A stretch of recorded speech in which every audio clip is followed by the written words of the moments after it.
ሀንዬ ግን ዛሬ ትምህርት ቤት አንሄድም? ሰላምዬ ዛሬ እንደማልሄድ ነገርኩሽ እኮ።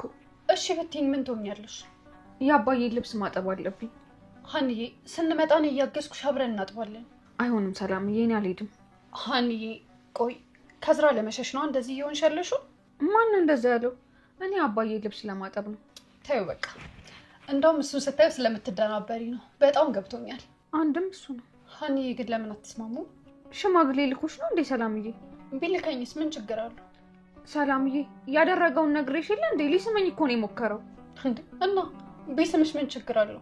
እንዴ ባረግዝ ሰላምዬ አባዬ እኮ በድንጋጤ ነው ድፍት የሚልብኝ። ማለት ስለሳመሽ ነው የምታረግዥው? እና ሀና እያሾፍሽ ነው? እኔ ለምን አሾፋለሁ? አባዬ ልጅ ከንፈሯን ተስማን ያረገዘችው ቢባል ሰው አይሆንም። ቆይ አንቺ ልጅ ግን ጤነኛ ነሽ? ምን ነው ሰላምዬ? እንዴት ብታስቢ ሆኖ ስትሳሚ የምታረግዥ መሰለሽ? እና መብርሃን ድረሽልኝ። ቆይ አንቺ ልጅ ከጫካ ነው እንደ የመጣሽው?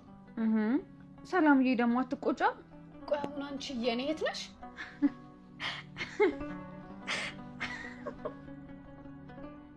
ምን ያስቅሻል?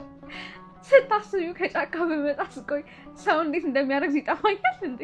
እየቀለድሽብኝ ነበር። እና አገኘሁሽ። ምን ትመስላለች በእናታችሁ? እኔ ደግሞ ሰው መስለሽ ማውራቴ። ሰላምዬ የጤና ባለሙያ እኮ ነኝ። ቆይ እንዴት ነው ይጠፋታል ብለሽ የምታስቢው? እኔ